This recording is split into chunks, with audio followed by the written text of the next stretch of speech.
Thank you, Mr. Chairman. Welcome, everyone, to the last gasp of the Russia collusion conspiracy theory. As Democrats continue to foist this spectacle on the American people, as well as you, Mr. Mueller, the American people may recall the media first began spreading this conspiracy theory in the spring of 2016, when Fusion GPS, funded by the DNC and the Hillary Clinton campaign, started developing the Steele dossier, a collection of outlandish accusations that Trump and his associates were Russian agents. Fusion GPS, Steele, and other Confederates fed these absurdities to naive or partisan reporters and to top officials in numerous government agencies, including the FBI, the Department of Justice, and the State Department.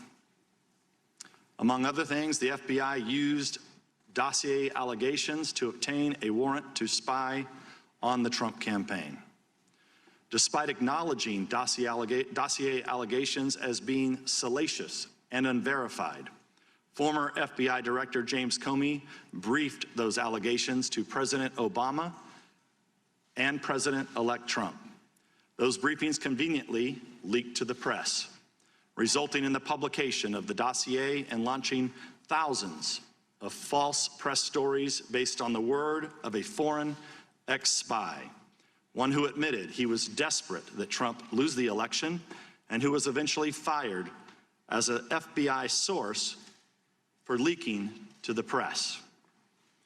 After Comey himself was fired, by his own admission, he leaked derogatory information on President Trump to the press for the specific purpose, and successfully so, of engineering the appointment of a special counsel who sits here before us today. The FBI investigation was marred by further corruption and bizarre abuses. Top DOJ official Bruce Orr, whose own wife worked on Fusion GPS's anti-Trump operation, fed Steele's information to the FBI even after the FBI fired Steele. The top FBI investigator and his lover, another top FBI official, constantly texted about how much they hated Trump and wanted to stop him from being elected. And the entire investigation was opened based not on Five Eyes intelligence, but on a tip from a foreign politician about a conversation involving Joseph Mifsud. He's a Maltese diplomat who's widely portrayed as a Russian agent, but seems to have far more connections with Western governments, including our own FBI and our own State Department, than with Russia. Brazenly ignoring all these red flags, as well as the transparent absurdity of the claims they are making, the Democrats argued for nearly 3 years that evidence of collusion is hidden just around the corner. Like the Loch Ness Monster, they insist it's there, even if no one can find it. Consider this: in March 2017, Democrats on this committee said they had more than circumstantial evidence of collusion, but they couldn't reveal it yet. Mr. Mueller was soon appointed, and they said he would find the collusion.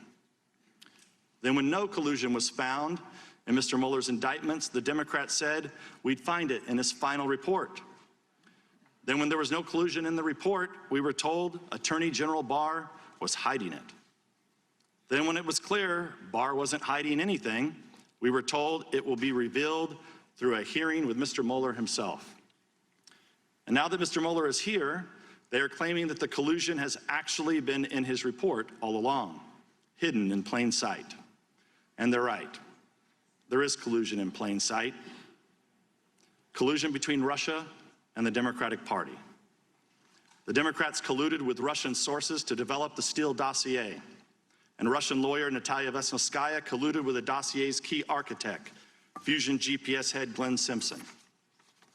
The Democrats have already admitted, both in interviews and through their usual anonymous statements to reporters, that today's hearing is not about getting information at all.